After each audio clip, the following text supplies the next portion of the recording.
기도하겠습니다. 이 시간 우리에게 말씀의 잔치를 베풀어 주시니 감사드립니다. 이 시간 우리에게 베푸신 빛 되신 말씀을 통하여 나의 어두움이 드러나게 하시고 내가 나의 어두움을 바라보며 주님께 기뻐 찬양하는 영혼의 잔치를 베풀어 주시옵소서. 빛으로 오셔서 이 세상을 드러내신 예수님 이름으로 기도드립니다. 아멘. 이스라엘 백성이 출애굽 후 광야를 걷다가 에돔을 지나갈 일이 생겼습니다.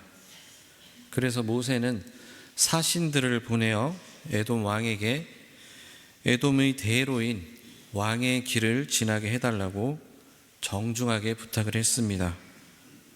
하지만 에돔 왕은 그 길을 허락하지 않았습니다. 그래서 모세는 거듭 에돔 왕에게 부탁을 했습니다. 그냥 길만 지나가도록 하겠다. 혹시 가축이나 사람이 물을 먹는다면 그 값을 지불하겠다고 말입니다. 하지만 에돔 왕은 그마저도 허락하지 않았고 오히려 자신의 군대를 앞세워서 싸울 준비를 했습니다. 그 바람에 이스라엘 백성은 넓고 효율적이고 잘 갖추어진 왕의 길을 통과하지 못하고 홍해 길을 따라서 에돔을 우회하게 됩니다. 그 길은 생존이 위협받는 험하고 척박한 길이었습니다. 이스라엘 백성은 그 길을 걸으며 마음이 많이 상했습니다. 그래서 모세와 하나님을 원망했습니다. 단순히 위험한 길을 걷는다는 불평이 아니었습니다. 가뜩이나 광야 생활이 힘든데 그 와중에 좋은 길을 두고 돌아가야 하니 이게 지금 뭐 하는 짓인가 회의감도 들고 마음이 지칠 대로 지쳐버렸습니다. 그래서 여기는 먹을 것도 없고 물도 없고 이제 이 보잘것없는 음식은 진절머리가 난다며 불평한 것입니다. 그 불평과 원망에 하나님은 불뱀을 보내셨고 이스라엘 백성은 뱀에 물려서 죽어가기 시작했습니다. 이스라엘 백성은 모세를 찾아와서 간구했습니다. 불뱀을 물러나기를 기도해달라고 그렇게 온 것입니다. 그런 그들을 위해 모세가 중보하자 하나님께서는 모세에게 구리로 뱀을 만들어 기둥에 달으라고 명령합니다. 그리고 누구든지 뱀에 물린 자는 놋뱀을 보면 살 것이라고 말씀을 해주십니다. 모세는 하나님의 명령을 따라 구리로 뱀을 만들었고 그 뱀을 높이 달았습니다. 그리고 백성은 뱀에 물린 즉시 놋뱀을 바라봤고 그들은 목숨을 건질 수 있었습니다. 그런데 하나님은 왜 하필 뱀을 만들어서 높이 매달라고 하셨을까요? 이 사람들은 뱀에 물려서 죽어가는 사람들입니다. 게다가 좋은 길을 두고 생존의 위협을 받는 험한 길을 통과하면서 마음이 오죽 상했겠습니까? 그렇게 마음이 지치고 상한 상태였습니다. 그 와중에 뱀에 물려서 죽어가고 있습니다. 그렇잖아도 척박한 광야에서 넓고 좋은 길을 놔두고 굳이 험한 길로 돌아가는 것도 힘들어 죽겠는데 그 와중에 뱀에 물려 죽어가고 있는 것입니다. 그런데 눈을 들어서 뱀을 바라보라니요. 좀 삐딱한 사람이면 이렇게 생각할 수도 있겠습니다. 지금 사람을 놀리나 하고 말입니다. 뱀에 물려 죽어가는 사람에게 굳이 뱀의 모형을 만들어 달아놓고 그것을 바라보라고 하니 말입니다. 안 그래도 뱀 때문에 괴로운데 정작 뱀을 바라보면 살 것이다 하니 이거 참 이상한 방법 아닙니까? 차라리 율법책을 매달았더라면 하나님의 말씀이 높이 들린 것이 되고 제사 제물을 매달았다면 사람들은 그것을 보면서 하나님의 속죄와 회복의 상징이 되었을 것입니다. 차라리 홍해를 가르고 반석에서 물을 냈던 모세의 지팡이를 높이 매달았다면 이스라엘 백성은 역시 하나님께서 우리와 함께 하시는구나 했을 것 같습니다. 아니면 하다못해 불기둥을 바라보라, 저 구름 기둥을 바라보라라고 했다면 이스라엘 백성은 이 길은 하나님이 우리를 인도하신 길이구나, 하나님의 인도하심이 여전히 우리와 함께 하는구나 하며 마음이 덜 무너졌을 것 같습니다. 그런데 하나님은 뱀의 형상을 만들어서 매달라고 하셨습니다. 지금 자신들을 물어 죽이고 있는 그 뱀의 형상을 말입니다. 지금 이 순간 그들을 가장 괴롭게 하는 것, 이스라엘 백성이 당장 피하고 싶고 가장 싫어하는 존재인 뱀을 매달라고 한 것입니다. 뱀에 물려 죽어가는 사람들이 장대에 달린 뱀을 바라보며 도대체 무슨 생각을 했겠습니까? 따지고 보면 이들은 치료를 위해서 놋뱀을 바라본 것이 아닙니다. 뱀을 바라보라고 한 하나님의 뜻은 더 깊은 곳에 있었습니다. 얼핏 보기에 이들에게는 당장 뱀에 물려서 죽어가는 것이 가장 시급한 문제입니다만 사실 문제의 근원은 다른 곳에 있었습니다. 그들의 더 깊은 문제는 길이 막혔고 그래서 기대가 꺾였고 마음이 상했고 그래서 결국은 하나님과 모세를 원망했다는 데 있다는 것입니다. 그래서 하나님께서 불뱀을 보내셨습니다. 뱀이 나타나서 사람들이 죽어가고 있을 때 사람들은 본능적으로 당장 뱀을 피해서 살 궁리를 하고 목숨을 보존할 궁리를 했을 것입니다. 하지만 하나님은 그들에게 뱀을 바라보라고 하십니다. 하나님은 뱀을 통해서 지금 너희를 죽게 하는 것은 무엇이냐 물으시고 지금 너희가 가장 외면하고 싶은 현실이 무엇인지 물으시고 지금 너희를 가장 아프게 하는 것은 무엇인지 묻고 계십니다. 이스라엘 백성이 마주한 그 현실을 하나님은 덮어주시거나 피하게 하신 것이 아니라 오히려 직면하게 하신 것입니다. 그리고 그 놋뱀을 바라본 자들은 살았습니다. 뱀에 물려 죽어가는 자들이 장대에 달린 놋뱀을 보고는 산 것입니다. 문제에 빠진 자들이 자신들이 당면한 그 문제의 근원을 직면하고는 살게 된 것입니다. 그것이 하나님께서 이스라엘 백성에게 알려주신 살 길이었습니다. 지난주 설교 때 놋뱀을 바라보는 이야기를 전하면서 뱀을 바라보는 것은 능력의 문제가 아니라고 말씀드렸습니다. 말을 배우기 전에 어린 아이도 할 수 있고 심지어는 사지가 마비되어도 할 수 있습니다. 지식이 없어도 할 수 있고 논리와 철학 따위도 필요 없습니다. 그저 바라보는 일이면 되기 때문입니다. 그래서 지난주에 믿음은 바라봄이라 전했고 신앙은 능력의 문제가 아니라 의지의 문제라고 전했습니다. 사람들은 신앙생활이라고 하면 성경 공부도 많이 해야 하고 봉사도 열심히 해야 하고 무언가 눈에 보이는 성과와 실력이 있어야 한다고 생각합니다. 그래서 사람들이 자신의 신앙에 대해서 이야기할 때 내가 지식적으로 얼마나 하나님을 알고 있는가, 혹은 내가 얼마나 오래 다녔는가, 혹은 내가 얼마나 헌신했는가를 먼저 떠올립니다. 절대 오해하지 않으시길 바랍니다.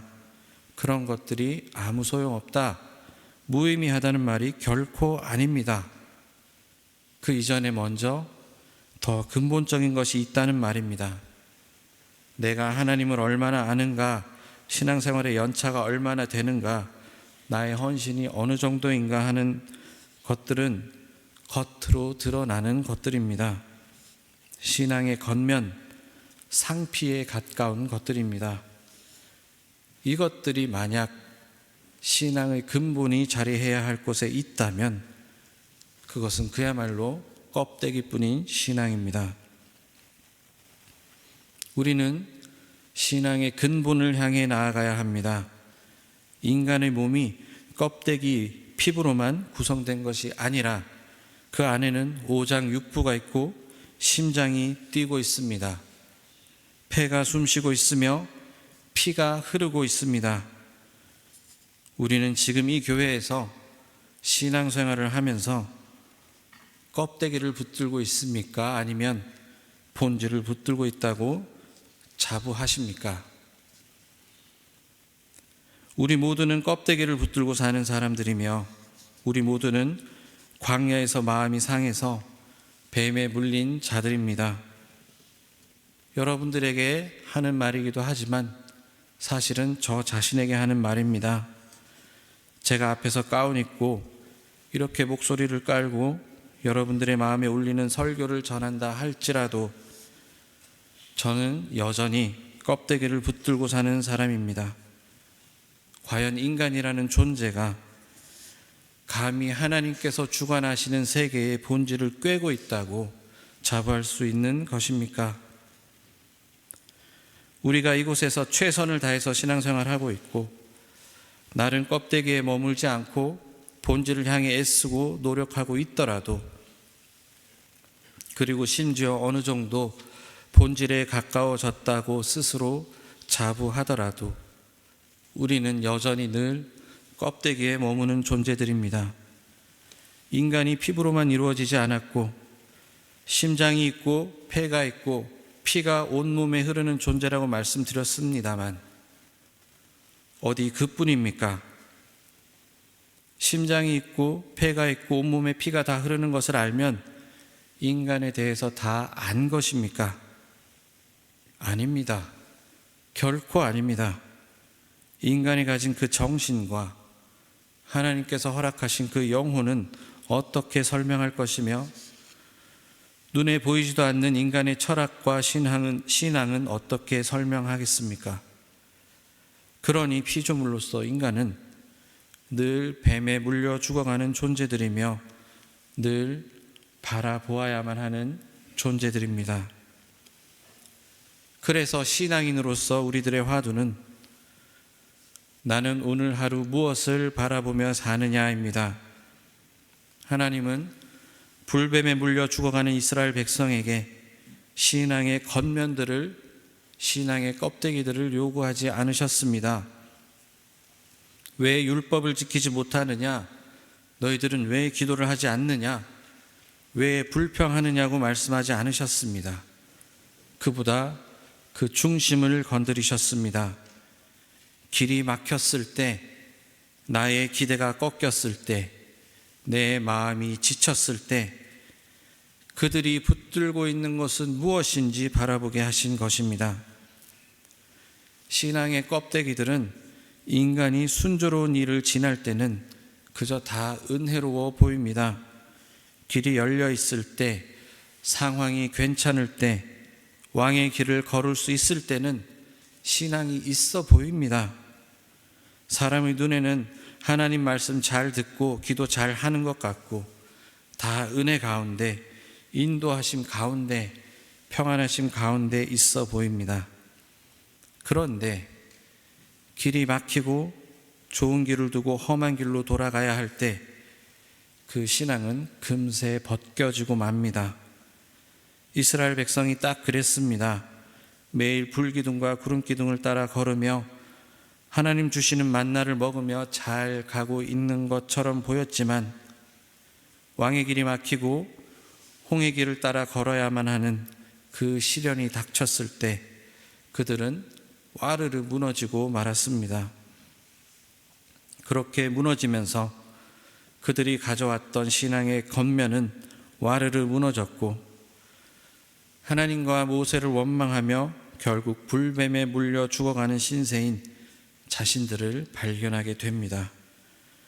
그리고 하나님께서 제시하신 그 상황을 타개하는 방법은 뱀을 바라보는 일이었습니다. 자신의 껍데기를 직면하는 일이었던 것입니다. 그런데 가만 생각해 보면 이상합니다. 하나님은 분명 불기둥과 구름기둥으로 이스라엘 백성을 인도하고 계셨습니다.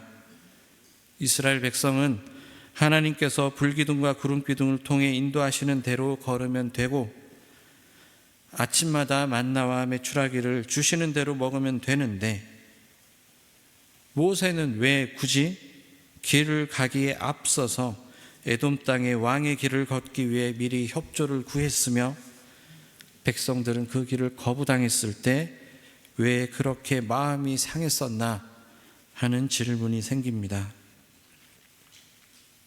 모세가 에돔 왕에게 자신들을 보내서 왕의 길을 통과하게 해달라고 요청했을 때 이스라엘 백성은 가데스 바네아라는 곳에서 진을 치고 있었습니다.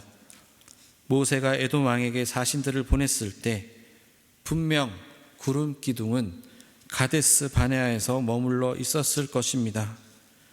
구름 기둥이 스스로 다음 행선지는 요단 동편 모압 평지입니다 라고 말을 해주지는 않았습니다. 다만 하나님의 명령을 따라 백성을 가나안으로 인도하는 모세의 입장에서 가데스 바네아에서 가나안으로 가려면 이제 다음 행선지는 요단 동편이구나 했을 것이고, 그렇다면 에돔 땅을 지나야 할 것이라는 계산이 섰을 것이고, 그래서 이동 전에 왕의 길을 지나기 위해서 미리 준비하지 않았을까 생각해 봅니다. 하나님의 인도하심을 따르며 하나님의 역사 앞에서 모세는 최선을 다해서 자신의 경험과 직관을 동원해 나름대로 하나님의 길을 준비한 것입니다. 그런데 그것이 잘 안 됐습니다. 그 길이 틀어지자 이스라엘 백성은 크게 실망했고 모세와 하나님을 원망했습니다. 어쩌면 하나님은 일부러 이스라엘 백성을 가데스 바네아로 인도하셨는지도 모르겠습니다. 하나님의 뜻에 우연은 없기도 하거니와 이스라엘 백성에게 에돔 땅 가운데 나 있는 넓고 평탄한 왕의 길을 보여주며 이스라엘의 바닥을 드러낼 준비를 하고 계셨다고 저는 생각합니다. 인간의 시선에서 보면 부끄러운 바닥이 까발려지는 것이지만 하나님에게는 이스라엘 백성을 신앙의 껍데기가 아닌 신앙의 본질을 향해 초대하려는 그 작업이었습니다.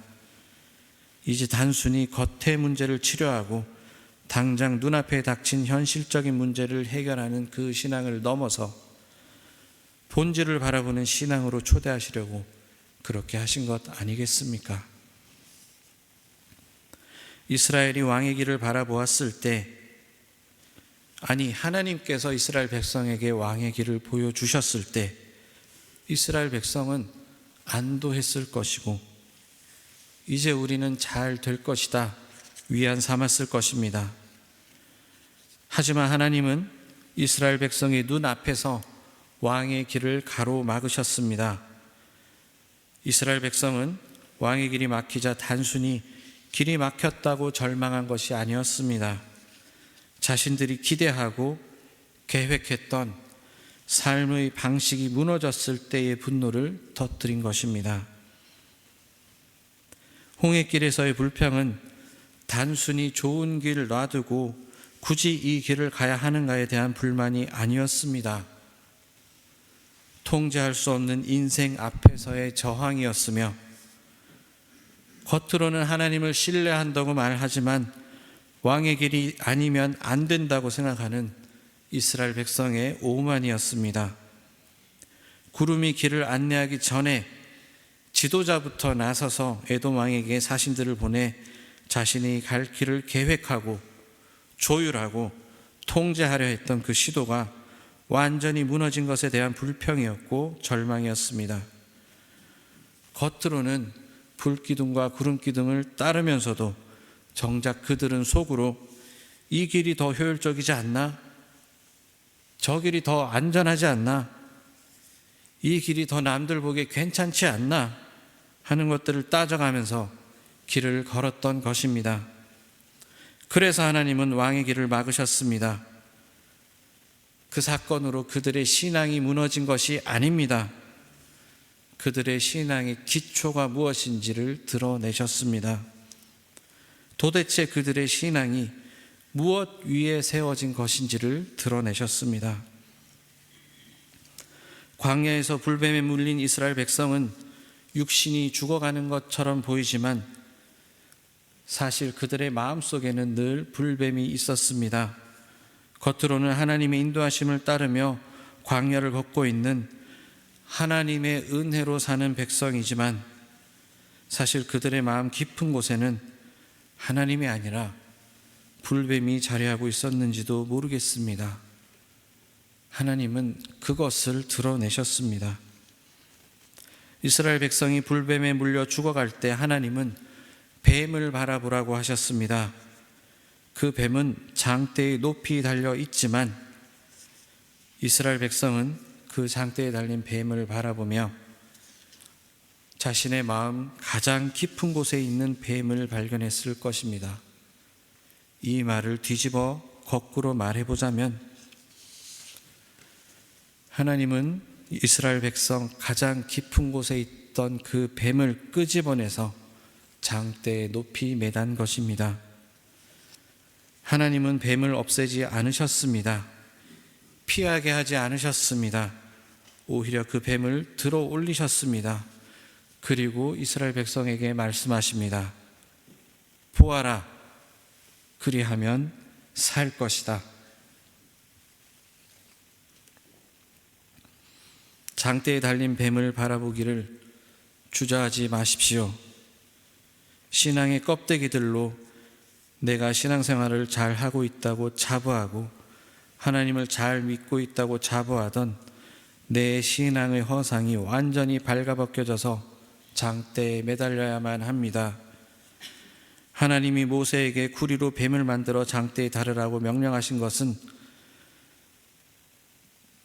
너희들 신앙의 비천함을 저 장대에 높이 매달라는 말과 같으며 그것을 바라보는 것은 내 신앙이 얼마나 천박한 껍데기에 불과했는지 바라보라는 말이며 그것을 바라보면 살리라 하는 말은 내가 가진 내 신앙의 한계를 발견해야만 산다는 말과 같습니다. 사랑하는 주께로 성도님 여러분, 장대에 달린 뱀을 바라보라는 이 말씀은 단순히 구리로 만든 뱀 하나를 바라보라는 말이 아닙니다. 그것은 내가 신앙이라고 부르면서 붙들고 있던 그것의 민낯을 바라보자는 하나님의 초대입니다. 신앙의 이름으로 포장했던 나의 계산, 하나님을 신뢰한다고 말하면서도 왕의 길이 아니면 불안해했던 나의 마음, 이렇게 해야 신앙이 유지되고 이렇게 해야 우리 교회가 유지될 거라 여기는 내 마음, 통제할 수 없는 인생 앞에서 끝내 하나님보다 상황과 논리의 이익을 더 붙들고 있던 그 비천한 신앙의 실체를 하나님 앞에 그대로 드러내라는 말씀입니다. 하나님께서 모세에게 놋뱀을 바라보면 살 것이다 말씀하셨던 것은 내 신앙의 바닥을 인정하는 자는 살 것이다 하는 말과 같은 뜻이 아니었겠습니까? 우리는 보통 신앙의 바닥이 드러나고 교회의 바닥이 드러나면 신앙이 무너질까 봐 두려워서 우리 자신의 놋뱀들을 외면하려고 합니다. 하지만 하나님은 말씀하십니다. 그 놋뱀을 높이 매달아 드러내고 그 놋뱀을 바라보며 직면하는 자는 살 것이다 라고 말입니다. 2달 전에 창세기 창조 기사를 설교하면서 빛에 대해서 말씀드렸습니다. 하나님의 빛 앞에 온 세상의 모든 것이 드러나는 것, 그것이 창조의 시작이라고 말씀드렸습니다. 하나님의 빛 앞에 드러난 것은 세상의 아름다움, 완전함이 아니라 세상의 흑암과 혼돈과 공허가 드러났고 하나님의 창조는 바로 그곳에서부터 시작되었습니다. 하나님은 오늘도 우리에게 빛이 있으라 말씀하십니다. 놋뱀을 높이 매달아라 말씀하십니다. 그리고 그것을 바라보라 말씀하십니다. 혹시 나 스스로를 오랫동안 괴롭히고 있는 어두움이 있습니까? 혹시 우리 교회 공동체를 오랫동안 괴롭히고 있는 어두움이 있습니까? 혹시 그곳에 하나님의 빛이 닿은 것은 아닐까요? 혹시 그 어두움을 장대에 높이 매달아 바라보자는 하나님의 초대가 아닐까요? 사랑하는 뒤셀도르프 한인교회 성도님 여러분, 여러분들은 오늘 왕의 길 앞에서 무엇을 바라보고 계십니까? 하나님의 구름 기둥을 바라보고 계십니까? 아니면 에돔 왕에게 보낼 사신들을 고르고 계십니까? 혹시나 그 왕의 길을 통과하지 못할 때 드러나는 것은 무엇입니까? 오늘 내 삶에 내 신앙의 껍데기가 드러난다면, 내 신앙의 한계가 드러난다면 피하지 말고, 숨기지 말고 용기 내어 내 신앙의 한계를 직면합시다. 그것이 하나님의 창조를 바라보는 일이고 예수님의 십자가를 바라보는 일입니다. 혹시 우리 교회 공동체가 왕의 길 앞에서 우리의 껍데기가 드러나고 한계가 드러나고 있습니까? 직면합시다. 절대 부끄러운 일이 아닙니다. 오히려 기뻐해야 할 일입니다. 높이 매달아 바라보아야 하나님의 역사가 시작이 됩니다. 오늘도 내 깊은 곳에 있는 것이 신앙의 본질이 아니라 불뱀이었음을 발견하고 그것을 높이 장대에 매다는 용기 있는 성도가 되며 그것을 바라보아 신앙의 본질로 나아가는 복된 성도와 교회 공동체 되기를 주님의 이름으로 축원합니다. 기도하겠습니다. 주님, 내 중심에 있는 것은 주님입니까? 아니면 불뱀입니까? 오늘 우리는 광야에서 불뱀에 물린 채 놋뱀을 바라보고 있는 자들임을 고백합니다. 우리 앞에 놋뱀을 높이 달아주셔서 감사드립니다. 우리는 늘 주님을 바라보고 산다며 말하지만 길이 막히고 기대가 꺾일 때마다 주님이 아니라 왕의 길을 바라보았음을 고백합니다. 주님, 우리가 신앙의 이름으로 우리의 계산과 확신과 계획들을 붙들고 살았습니다. 말로는 불기둥과 구름기둥을 따른다 말하면서도 정작 마음 깊은 곳에서는 늘 다른 길을 준비하는 자들이었습니다. 주님, 오늘 장대에 달린 놋뱀을 바라보며 내 신앙의 민낯을 발견합니다. 껍데기뿐인 내 신앙을 고백합니다. 주님, 이 시간 말씀을 통해 피하지 않게 하시고 숨지 않게 하시며 직면하게 하시니 감사드립니다. 주님, 이 시간 나의 불뱀을 높이 매달아 주시옵소서. 제가 바라보겠나이다. 놋뱀을 바라본 자들이 살았듯이 오늘 내 안에 놋뱀을 발견하는 이 자리가 죽음의 자리가 아니라 새 창조의 시작이 되게 하여 주시옵소서. 우리의 생명이 되신 예수 그리스도의 이름으로 기도드립니다. 아멘.